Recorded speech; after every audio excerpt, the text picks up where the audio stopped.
Welcome back to Just Build It VC. Today, I am joined by Tom Richards, CEO and co-founder of Trig. Tom has spent his career around product growth, customers. He's worked at companies like Meta, WhatsApp, Intercom, and now with Trig, he's building in one of the most interesting areas of AI for me. It's focused on how revenue organizations are using customer data, agents, automation to manage and grow their existing customer base. And the reason I wanted to have Tom on for this interesting conversation is because it sits at a few of the really interesting themes that we've talked about previously. Should you build versus buy? How do you implement AI appropriately? What does the future of AI and go to market even look like?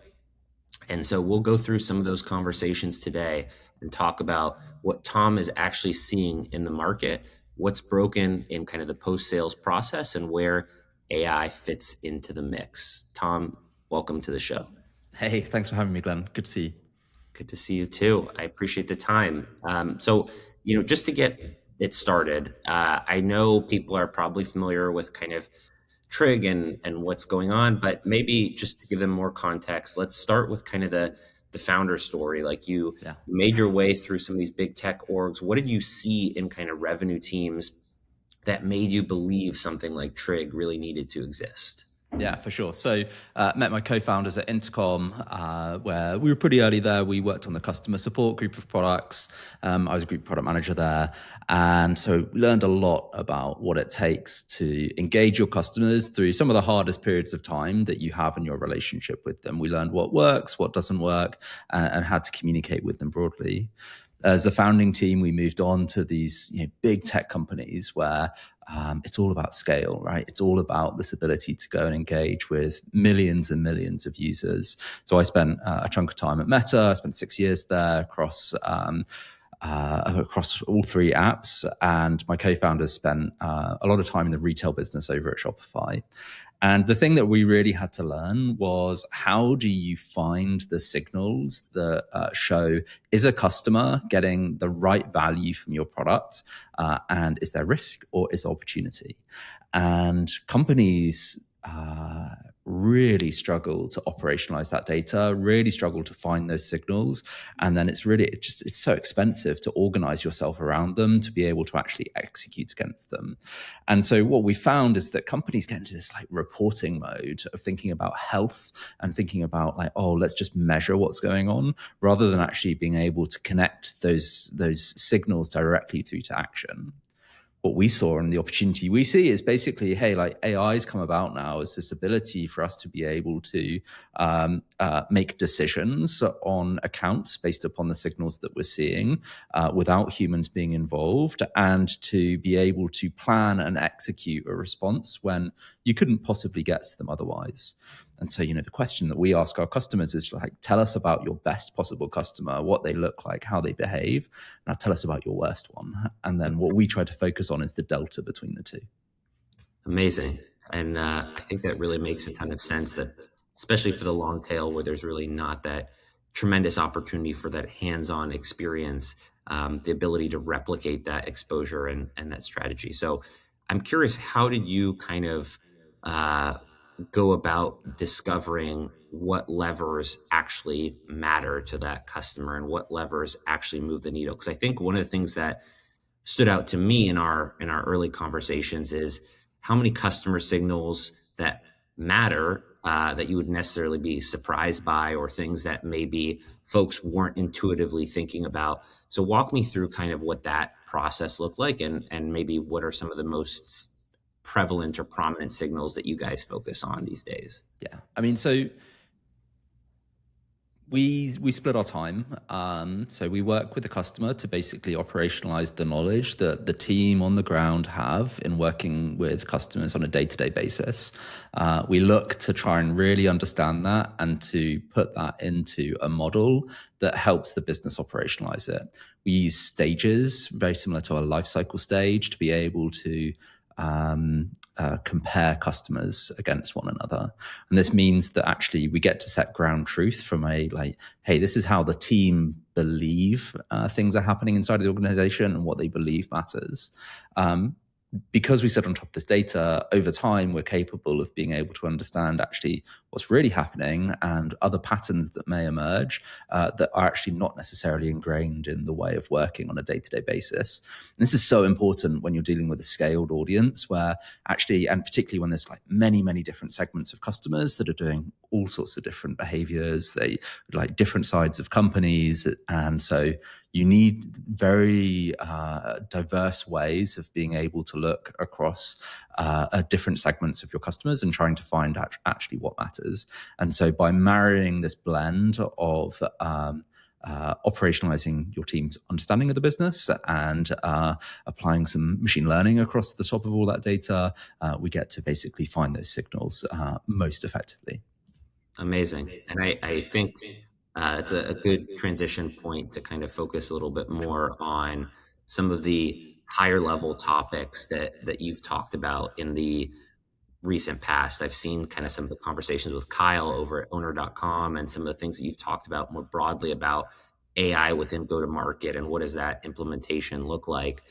And I think taking a step back, I guess is a two-part question, but I think one of the things that stood out to me is a lot of teams are now, especially in go-to-market, trying a lot of AI tools, not really understanding what they're actually doing or fixing their process or their data. I guess what are some of the common implementation mistakes that you're seeing when revenue leaders are trying to roll out AI within their org? And then how do you kind of think about the process steps that they have to really take before AI can truly be helpful within their stack? I just like so many people are just being told to go and implement AI and not really understanding the outcomes they're trying to drive towards, right? You need to be able to understand what the objective is and like what good looks like. And you know, so many people in go to market are just being told top down, you need to find ways to go and use AI. And it's just conceptually a hard thing to go and wrap your head around. And so what we really like to do with businesses is basically get the data foundation right first. And so we have businesses, you know, from, you know, earlier growth stage companies all the way up to public companies now coming to work with us to like formalize this layer of customer data that essentially enables them to be able to go, oh, actually, these are the outcomes that matter. How can we apply AI in order to be able to go and drive this outcome here? Because if you end up just like going through this random field of trying to just implement AI, really the bar that you end up hitting is a bunch of your team using AI to improve their email writing or understanding a new topic. And it's capable of so much more than that. You just have to be able to get the right foundation to be able to go and achieve it. Totally agree. I think that there's a comprehensive layer kind of across the entire org that has to be, you know, in conjunction or seamless as opposed to kind of these one-off necessarily, I don't know, day-to-day personalized, you know, insights or implementations that are happening that people are utilizing. So I guess in that case, like who do you think from the Rev org is really leading this charge ultimately? How do you make it kind of from a change management perspective so comprehensive? Like when you work with new customers, is this kind of a combined effort of education? Is this something that you kind of need to, you know, plan that far in advance? Just curious, like how do you kind of get that cohesion across the board? I think there's two things here, right? There's two groups of people that really matter. The first are the leaders, and the leaders who are saying like we've got to go and implement AI have to lead from the front. They have to be the people who are capable of using it to show that they're capable of getting towards an outcome. Because if you show that you're capable of being able to not only communicate about it, but also use it on a day-to-day basis, actually, and get great results, the rest of the org will follow. The promise of AI is to let leaders become like higher quality ICs and actually deliver impact themselves. And if they're capable of doing that and capable of achieving great results themselves, absolutely everyone else is going to follow. And you're going to encourage the right builder mentality from the team. The second most important group of people here are RevOps. RevOps are foundational when it comes to organizing the systems and the data and the segmentation that drives prioritization across these organizations. And they are going to be the people that have the highest leverage output because they're going to be organizing the systems to be able to get AI implemented successfully when leaders are like leading from the front and charging their way through it. So those are the two most important groups of people basically to get AI adopted. And that's an interesting point on the RevOps front. Like, curious, how do you think about the humans in the loop in this kind of go-to-market AI landscape? Like, and what level of autonomy are customers actually comfortable with, I guess? Are they even ready for agents to take action on their behalf? Or are they kind of thinking through recommendations and still in that dashboarding phase that you were maybe talking about earlier? There's so many different shades of gray here, right? So you can start with a co-pilot, really, someone who's guiding you and helping you, an AI that's guiding you and helping you improve the overall quality that the team is capable of pushing. Like, striving for total autonomy in the first instance is probably not the right approach for 99% of organizations. Really, what you're looking for is how can we increase capacity of our organization and how can we improve the consistency and quality of the output from our teams. And you get to do that. And like our approach that we take with Trig is to help companies produce these very small segments of customers where they can take a deterministic set of actions on those customers. And so, it's this really symbiotic relationship between the humans and the AI, trying to basically work together to be able to get these outcomes from these customers who otherwise wouldn't necessarily go and get any attention whatsoever. And so the thing we advise companies to aim for in the first instance is to get this right foundation together to improve the quality and consistency of output and just to turn up for your customers where you wouldn't necessarily be turning up. Makes total sense. And I think that's an interesting angle of describing the relationship. And I think it makes a lot of sense. So I think, again, maybe just switching gears slightly from that kind of implementation lens, is one of the things you've spent a lot of time talking about is on the build versus buy equation here. And I think, you've argued recently that AI, and I agree with this, has changed the surface area of what building looks like, what's possible. And I think companies are oftentimes now thinking through what that trade-off looks like for them. What do revenue teams kind of underestimate when they decide to build these AI go-to-market systems internally? Because I know from your website that you put together on the build.trig.ai, you've kind of framed different things of how deep that stack goes. Everything from ingestion to journey tracking and signal detection. I mean, the list just goes on and on. And curious, like, how you think about that trade-off and when that trade-off makes sense for some of these new age rev orgs that, as you said, have that top-down mandate to kind of implement across the board. Yeah. And you hire people to go and get results, right? You typically, in revenue organizations, you're hiring specialists to go and hit a quantifiable goal. It is so rare that the person who is capable of building those systems is also capable of hitting those quantifiable, probably revenue goals. And what we see time and time again is basically companies going all in on build themselves, and then their goals slip. Because their highest performing people who were otherwise hitting their goals are now foot in full, like, oh, we've got to maintain this system for the rest of the team who are now reliant on it. And yeah, like, it's a high leverage activity, but you've just lost one of your best sellers or one of your most productive people.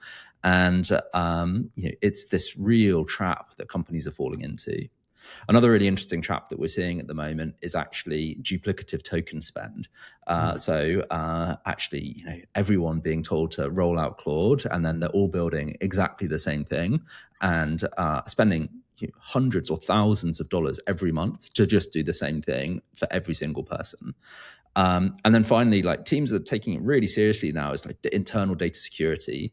Not everyone is a systems engineer and is confident in like the changes that they're making. They put Claude into auto mode and they're just like doing whatever they want to on top of the CRM.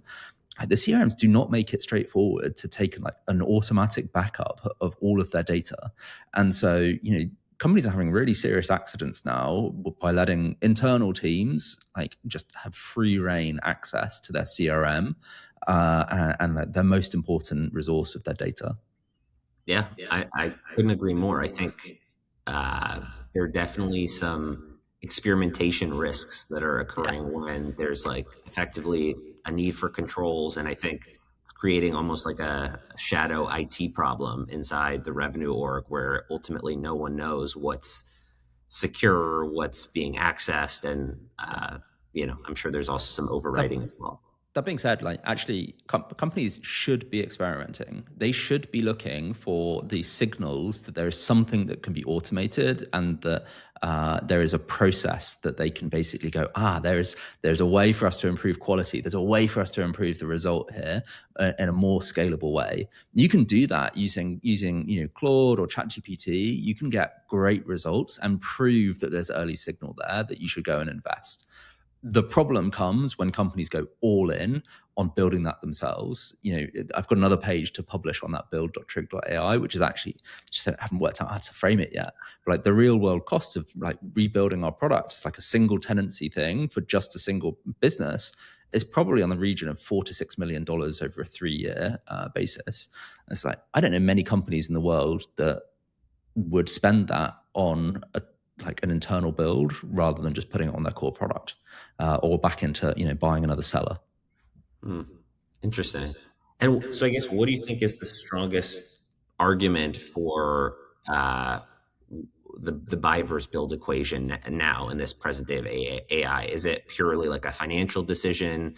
Because you said, as you said earlier, kind of there is this experimentation lens, right, where you want people to do this and you want people to figure out ways to automate their workflows, but there is a significant cost strain. There's the token consumption. There's a duplicative nature of what they're acting on. There's a lot of these, IT problems, controls that you've mentioned. Like, Yep. I guess, how do you kind of balance those two? Like, where does it tip to one side or the other, and does it depend on kind of the organization's culture or what's important to them? Like, how do you kind of think about where that buy versus build conversation goes? This is a capacity problem. This is about companies having enough internal capacity to achieve the goals that they're setting out to achieve. And you should be experimenting up until the point where you recognize that you're spending too much on tokens because everyone's building the same thing, or that it's causing you too much of a headache because of the security, or it's causing you, your best sellers, your best like people to spend all their time building rather than actually going and doing the thing you hired them to do. That makes sense. It always comes down to capacity. Yeah, it's just a capacity thing. It's a numbers thing, right? You've got a budget. You've hired the people to go and hit a set of goals. You didn't hire them to go and build everything. Yeah, makes total sense. And I think it's all about the right articulation of that capacity strategy and where they are the most valuable. So I love that framing, and I want to take that into our next kind of topic. I think one area that you have spoken a lot about as well with Kyle and a few other things that I've read is really focused on the CRM.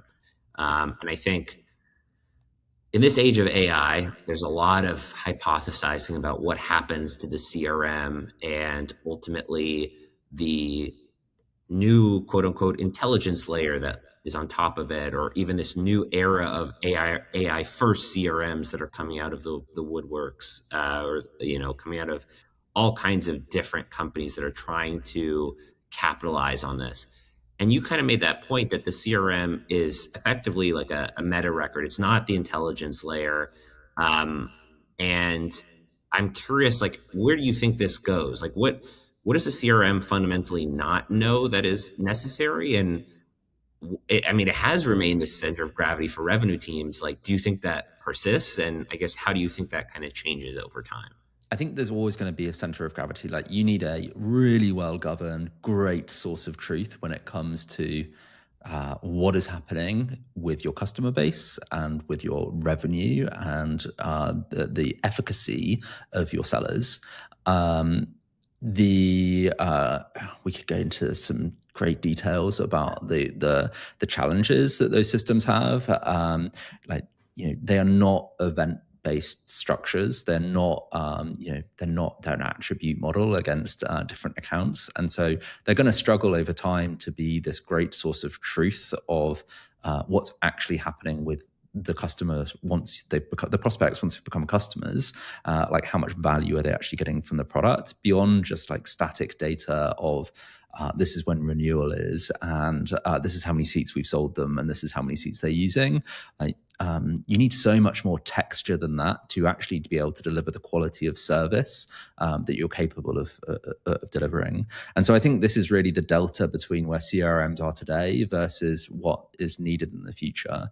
And so really there are these couple of ideas that's starting to emerge in the market. There is this idea of this like intelligence layer, and there's this idea of like where's the action happening. We're trying to blend two of these, and so we work really closely with Salesforce and HubSpot to basically bring those that intelligence and that action layer on top, and like we will write everything back to the CRM.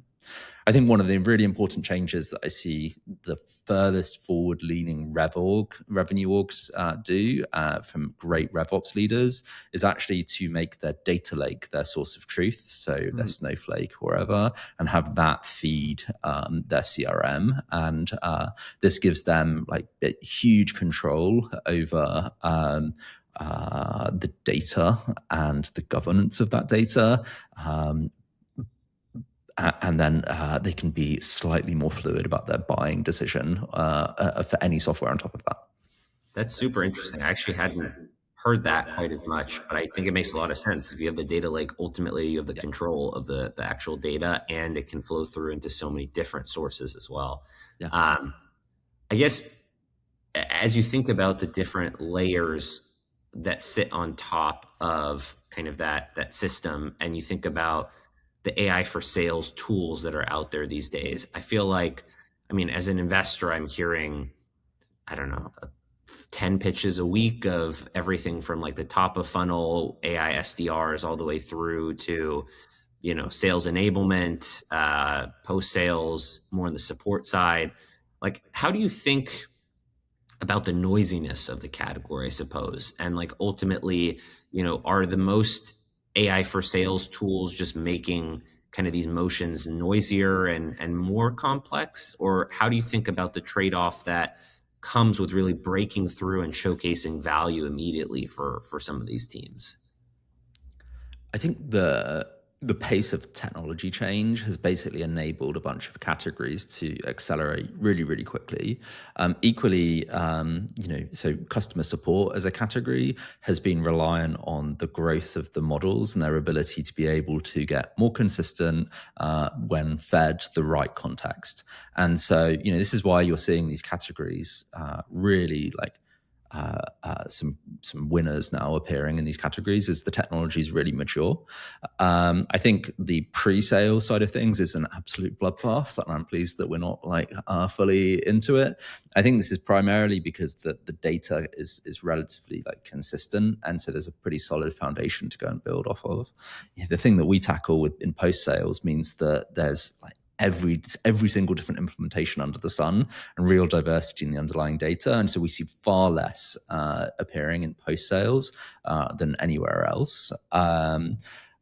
Just because that data challenge of getting started, it means that you have to build a very generalizable system in order to be able to support all of these companies.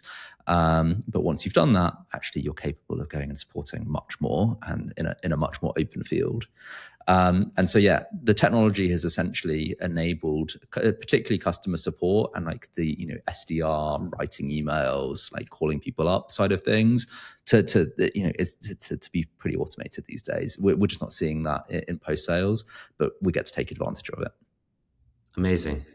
I know we have a limited window today, so I wanted to kind of close on a few questions on, I know you don't have a crystal ball, but on what kind of the future looks like under the Trig thesis. So, I guess just to start from the top, like, let's look 5-10 years down the line. Like, what does the revenue org look like if your kind of thesis is right? Like, what happens to the role of the CSM when every account can be monitored and acted on continuously? How does that kind of change structurally what the business is doing and how it's organized? I think for a huge amount of the market, relationships are still going to matter, like massive amounts. And actually, the thing that is going to be compensated is the quality of those relationships that sellers, account managers, CSMs are capable of maintaining, and the number of them will go up. So books of businesses will increase. That's going to create a real like operating challenge for people. But if you are a person that is capable of having amazing quality relationships at large scale, I think that's really what the future looks like, because the technology is going to get to a point where actually we're capable of having much larger books of business, and the demand will be for people who can build and sustain high quality relationships in partnership with that data. But at the other hand, what we will also see is we'll see for a huge amount of the market automation. We will see low-level tasks. We'll see challenges being proactively handled on behalf of customers before maybe they've even really bubbled up throughout an organization. You should be able to get support or engagement from the vendor that you're buying from to basically get ahead. I think this is going to be important because service is going to be a differentiator where it's so cheap to go and buy something, build something these days. Basically, if you're going to go and compete in, if you're buying an ASDR product, there's probably 100 vendors you could go and pick from, and so you're probably getting a daily pitch from like who you can go and buy this piece of software from. And the people that will win will be the ones who are capable of delivering the highest quality service, regardless of if it's programmatic or human-led. Interesting. And I think that blends nicely into this last question, which is ultimately, I think so many of the people that are listening to this show are focused on figuring out where to even get started. Like, how do they think about building within their organization, building personally, and what that looks like in practice. So I guess from a tactical perspective, like, I guess two-part question, like, what advice would you give to a CRO who, and we kind of touched on this earlier, but like a CRO who knows they need to implement AI, has that kind of top-down mandate, but doesn't know where to start, or is worried about picking the wrong path or making the wrong decision on that build versus buy spectrum. And then I guess also in the same vein is like, what advice would you give for founders who are building AI tools for their revenue team? Maybe they're not mature enough to have that full scale rev org. Like, what advice would you give to kind of set themselves up for success as they scale that revenue org and want to have that foundation to build upon? They both have the same problem, right? They both need to go and learn and experiment. You should, I'd argue, as a founder or a CRO of a company, you should be on that, that max plan from Anthropic, and you should be experimenting. You should pick your most important goal because it's what you should be spending time on anyway. And you should think, how can I go and have impact against this goal in experimenting with this tool? And you shouldn't farm it out to someone on the team. You should get your hands dirty and you should go and try and do it yourself. Be it like automating your inbox, be it like thinking about what's going on with your pipeline, and trying to come up with responses to be more present across the organization to go and hit the goal more effectively. Go look into Claude, look into skills, look into the connectors in there to be able to make sure that you can actually go and work out what's happening and then communicate the fact you're doing it. As a CRO, you want to create the foundation to basically make sure that the whole organization follows you into this like unknown of AI. And as a founder, you're looking for the highest possible leverage so that you can hire as few people as possible to be able to get an outsized return and just stay alive. And they're the same problem, but they start with like experimenting using Claude or ChatGPT to go and achieve your most important goal. I love it. It's the common theme that we continues to hear is just like, get out there and do it. Like, learn, experiment, get your hands dirty. And I think ultimately that is the key part of understanding what is even possible in the first place. That's it. So I think that's a great place to leave it. I think, a lot of great takeaways for me. But I think the main one is really that, as we've talked about, I think AI has fundamentally changed what's possible from a post-sales process perspective. I mean, I think like you said earlier, revenue teams have been just organized around systems of record historically, but now, if a company can understand customer behavior, product usage, call transcripts all in one place, I think it becomes a bigger question than just like, can the team be more productive? It's how should this revenue org actually work? And that's where all the different topics we touched on get more interesting about, buy versus build, about, the CRM, about governance, integrations into workflows, and, durable change that we can build into our revenue org. So a lot of really great nuggets in there, and I think a lot of insights that folks will attach onto. So, Tom, thank you again so much for the time. Thank you for joining Just Build It, and looking forward to talking again soon. Really enjoyed the conversation. Love it, Glenn. Thanks so much for having me.